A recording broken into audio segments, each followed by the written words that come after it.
विगत 11 दिनों से 10 सूत्रीय मांगों को लेकर अखिल भारतीय विद्यार्थी परिषद के छात्र छात्राओं द्वारा राजकीय स्नातकोत्तर महाविद्यालय गोपेश्वर में धरना प्रदर्शन व भूख हड़ताल। 4 दिनों से भूख हड़ताल पर बैठे पवन कुमार के स्वास्थ्य में गिरावट को देखते हुए जिला चिकित्सालय में किया गया भर्ती। नमस्कार, आप देख रहे हैं UK news Uttarakhand digital media. मैं सुनील पंडित। छात्र छात्राओं को विभिन्न 10 सूत्रीय मांगों को लेकर राजकीय स्नातकोत्तर महाविद्यालय गोपेश्वर में एबीवीपी द्वारा धरना प्रदर्शन व भूख हड़ताल की जा रही है। UK news Uttarakhand digital media ने इस संदर्भ में चिकित्सालय में भर्ती छात्र पवन कुमार, समाजसेवी श्री चंडी प्रसाद तिवारी, श्री दीपक बिष्ट एवं भूख हड़ताल पर बैठे छात्र रजत, धरने पर बैठे छात्र छात्राओं आरुषि एवं एबीवीपी के वरिष्ठ छात्र नेता अमित विश्रा से संवाद स्थापित कर सारे घटनाक्रम की जानकारी ली। आप देख रहे हैं UK news Uttarakhand digital media. हमारे साथ जुड़े रहने के लिए हमारे फेसबुक पेज को फॉलो करें एवं यूट्यूब पर करें सब्सक्राइब। और हाँ दोस्तों, छात्र हित से जुड़ी इस खबर को अधिक से अधिक शेयर कर कमेंट बॉक्स में अपने विचार जरूर रखें। चलिए देखते हैं पूरी खबर। यूके न्यूज उत्तराखंड, सिर्फ सच।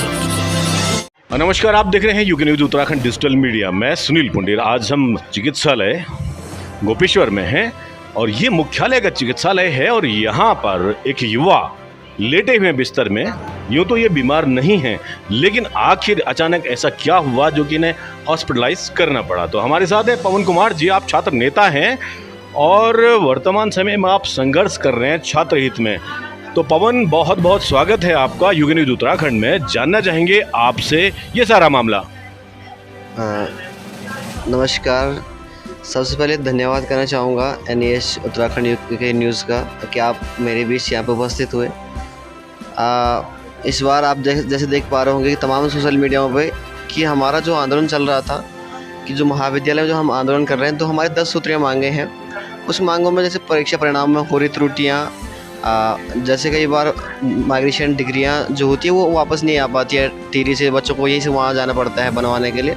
तो ये तमाम सारी हमारे मांगे हैं। और सबसे बड़ी मांग जो हमारी इस महाविद्यालय की है कि यहाँ पे सबसे पहले हमारा कैंपस घोषित हो गया था 2017 में, लेकिन उसके बाद भी हमारी भूमि रातों रात स्थानांतरण की जाती है और चंद्रबंदनी हमारा कैंपस शिफ्ट किया जाता है। और जबकि मैं ये मानता हूँ, ये देखने लायक बात भी है कि पूरे ज़िले का मुख्यालय जो हमारे महाविद्यालय है, ये बहुत पहले का महाविद्यालय है, लेकिन जबकि वहाँ के बच्चे कम हैं और हमारे कॉलेज में 3000 बच्चे पढ़ते हैं, लेकिन ज़रूरत हमें थी उस कैंपस की, लेकिन वहाँ शिफ्ट किया गया है। तो हमारी मांग ये है कि हमें या तो आप हमारा कॉलेज को ऑटोनॉमी कर दीजिए, कि जो तय करेंगे हमारा कॉलेज तय करेगा, फिर उसके बाद आप छोड़ दीजिए। अगर आपसे नहीं हो पा रहा तो नहीं तो हमारा कैंपस वापस ला दीजिए, जो हमारा कैंपस था हमारा कैंपस बना दीजिए। ये सबसे बड़ी हमारी मांग है उसमें। लेकिन कुछ 1-2 मांगें हमारी कंप्लीट हो गई है, पूर्ण हो गई है, कल लिखित में आ गया है कुछ चीज़ें। तो जी, कुछ मांगें हमारी कंप्लीट हो गई है, लेकिन 4 दिन से लगातार मैं भूख हड़ताल बैठा था। इससे पहले हमने शासन प्रशासन को जगाने का कार्य किया। यहाँ से लेकर हम टिहरी गए थे, हमने वहाँ शालिंदा से अपने बात रखी, लेकिन हमारे बात को नहीं सुना गया था। उसके बाद 2 दिन का हमने आंदोलन वहाँ भी किया था। उसके बाद हमने यहाँ आने के बाद लगातार हमने 1 हफ्ते तक हमने आंदोलन किया था, जिसमें हम खाना वगैरह खा सकते थे, बट आंदोलन था। उसमें भी कुछ सुनवाई नहीं होगी, शासन प्रशासन ने कोई हमें लेटर नहीं दिया या कोई लिखित में कोई आश्वासन नहीं दिया। तो हमने रोड जाम करने का काम किया।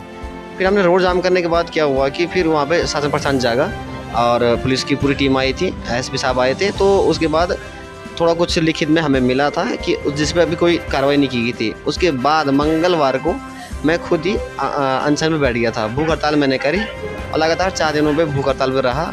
और कल मेरा स्वास्थ्य थोड़ा ख़राब हो गया था, कुछ ज़्यादा ही ख़राब हो गया था, मैं बेहोश हो गया था। तो मुझे पुलिस की टीम आके लेके यहाँ पे भर्ती करवाया गया है। अभी थोड़ा हालत ठीक है थोड़ा। तो बहुत सारे ऐसे दर्शक हैं, आपके सपोर्टर्स हैं, वो भी जानना चाहेंगे कि आखिर पवन का स्वास्थ्य कैसा है, क्योंकि बहुत लोग आपके कुशल क्षेम के बारे में जानना चाहेंगे। तो उन सब लोगों के लिए क्या संदेश रहेगा आपका? उन सब के लिए मेरा ये संदेश है कि मुझे सबसे पहले तो जब सोशल मीडिया को देखा गया था तो उसमें बहुत काफ़ी लोगों ने अपना प्यार दिया था और अपना आशीर्वाद मुझे प्रेषित किया था। अब मैं सभी का धन्यवाद करना चाहता हूं कि आप लगातार मेरे से मिलने इस तरीके से आ रहे हैं और मेरी जानबूझ कर रहे हैं कि वो कैसा है क्या नहीं है। आप सभी लोग देख रहे हैं, मेरे भोजन की भी आप चिंता कर रहे हैं। ये देखो, जब हम गाँव से बाहर, मेरा गाँव बहुत बड़ा दूर है, मैं यहाँ पर कमरा लेकर रह रहा हूँ, तो यहाँ पर कोई है नहीं, मैं अकेला हूँ। तो सभी लोग, आप मेरे गार्जियन हैं, आप सब लोग आ रहे हैं, आप सबका बहुत बहुत धन्यवाद। आप सबकी असीम कृपा ऐसी बना रहे, और माँ शारदा का आशीर्वाद है कि थोड़ा अभी स्वास्थ्य में थोड़ा बढ़िया है सर। चलिए, प्रभु गोपीनाथ जी आप पर आशीर्वाद बनाए रखें और आपका स्वास्थ्य अति शीघ्र सही हो। तो अभी हम हैं जिला चिकित्सालय में और हमारे साथ श्रीमान चंडी प्रसाद तिवारी जी, आप समाज सेवी हैं, आप भी जुड़े हुए हैं, तो इस संदर्भ में आप क्या कहना चाहेंगे?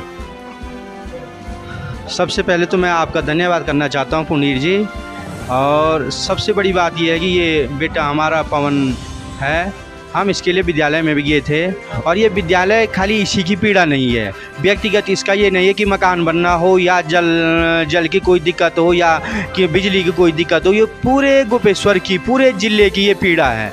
और मैं बेटे के साथ खड़ा हूँ, इसलिए खड़ा हूँ, ये विद्यालय हमारा है। आज हमें बहुत पीड़ा होती है और मैं ये चाहता हूँ कि मुझे भी अनशन पे बैठना पड़े तो मैं बैठने के लिए तैयार हूँ। हमारे बच्चे किसी प्रकार परेशान ना हो, इसी दर्द के कारण मैं यहाँ पे आया, और मैं चाहता हूँ ये बच्चा जल्दी स्वस्थ हो जाए और फिर हम इसके साथ विद्यालय में लड़ाई लड़ें। वो अभी हमारे साथ जुड़ चुके हैं, यहाँ पे एक युवा हैं और युवा के साथ साथ आप ओजस्वी नेता भी हैं। इस समय आप पार्षद हैं पाटली वार्ड से, श्री दीपक बिष्ट जी। तो दीपक जी, आपसे भी जानना चाहेंगे कि ये सारा जो वाकया रहा, छात्रों की एक मांग रही और उसमें बहुत लड़ाई लड़नी पड़ी है। लगातार पवन कई दिनों से जो है कि भूख हड़ताल पर बैठे हैं और आज उनको हॉस्पिटल में लाया गया, कल लाया गया है। तो ये क्या पूरा रहा वाकया और आप क्या संदेश देना चाहेंगे ताकि आने वाले समय में लोग समझ सकें कि छात्र हित से बढ़िया, क्योंकि छात्र देश की रीढ़ की हड्डी होते तो और ज़्यादा कुछ होता नहीं है। धन्यवाद भाई साहब, जो आपने मुझे यहाँ पर मौका दिया। और सबसे बड़ी विषय ये है कि मैं भी छात्र राजनीति से निकला हुआ हूँ, मैं भी अखिल भारतीय विद्यार्थी परिषद का कार्य करता हूँ और मैं भी छात्र राजनीति से क्षेत्र राजनीति की ओर निकला हूँ। लेकिन महाविद्यालय गोपेश्वर का जो केंद्र सरकार हो, राज्य सरकार हो, जो हमारे महाविद्यालय गोपेश्वर को अनदेखी कर रहे हैं, ये बहुत सोचनीय विषय है। और ये घटना प्रत्येक छात्र, हर दूसरे छात्र छात्राओं के साथ हो रही है। और ये घटना स्वयं पवन कुमार जी के साथ हुई। उनका शाम को रिजल्ट जब उन्होंने खोला तो पास, जब वो अपनी मार्कशीट निकालते तो फेल दर्शाया गया है। जो पीड़ा इनके दिल में गुजरी होगी, गरीब माँ बाप अपने किन संसाधनों के कारण शहर में अपने बच्चे को पढ़ा रहा है और उनके साथ विश्वविद्यालय द्वारा ऐसी मनमानी की जा रही है, ये बहुत निंदनीय है। और पवन कुमार जी ने जो संघर्ष 3 दिन किया, अपने जान की परवाह न करते हुए अनशन आंदोलन पर बैठे हैं। कल पुलिस द्वारा, सरकार द्वारा जबरन इनको उठाकर अस्पताल में भर्ती कर दिया गया है। ये भी एक सोचनीय विषय है। क्यों सरकार महाविद्यालय गोपेश्वर को श्रीदेव सुमन कैंपस कागजों में घोषित कर रही है, लेकिन मूलभूत सुविधाएं आखिर कब तक देगी? कब तक हमारी पहाड़ की जनता, हमारी गोपेश्वर की जनता, हमारे गाँव की जनताओं के साथ इस प्रकार का धोखा होगा? तो कहीं नहीं, जो युवाओं की मांग है, जो छात्रों की मांग है, वो जायज़ प्रतीत होती है, क्योंकि ये स्पष्ट तौर पर कह चुके हैं कि आखिर इनकी पीड़ा क्या है। तो कहीं ना कहीं शासन प्रशासन को सारे युवाओं की, छात्रों की बातों को ध्यान में रखकर और साथ ही साथ शहरवासियों, क्षेत्रवासियों की बातों को ध्यान में रखकर इस समस्या के निराकरण के लिए अवश्य ही कार्य करना चाहिए। और जैसे पवन ने बताया था कि कुछ मांगें आपकी पूरी हो चुकी हैं और उम्मीद है कि और मांगें भी आपकी जल्द ही पूर्ण होंगी। आप देख रहे हैं UK news Uttarakhand digital media में सुनील पुंडे और कैमरे पर मेरे सहयोगी हैं ऋतिक। आप देख रहे हैं UK news Uttarakhand digital media में सुनील पुंडे। आज हम उत्तराखंड राज्य के जिला चमोली के मुख्यालय गोपेश्वर में राजकीय स्नातकोत्तर महाविद्यालय गोपेश्वर में है और यहाँ पर अखिल भारतीय विद्यार्थी परिषद के छात्र छात्राओं द्वारा विगत 11 दिनों से 10 सूत्रीय मांगों को लेकर धरना प्रदर्शन व भूख हड़ताल की जा रही है। अभी जो है कि यहाँ पर 4 दिन से लगातार बैठे हुए थे पवन कुमार जी। यहाँ पर भूख हड़ताल में जब उनका स्वास्थ्य खराब हुआ तो उनको जिला चिकित्सालय गोपेश्वर में भर्ती किया गया। अभी हम उनसे मिलकर आ रहे हैं। तो आज ये सारा वाकया क्या है, क्यों छात्रों में इतना रोष है, तो ये जानने का प्रयास करेंगे। यहाँ पर हमारे साथ हैं मिश्रा जी। तो मिश्रा जी, स्वागत है आपका यूके न्यूज उत्तराखंड में। और ये क्या सारा वाकया है, क्यों आखिर इतनी टक्कर आपको शासन प्रशासन से लेनी पड़ रही है?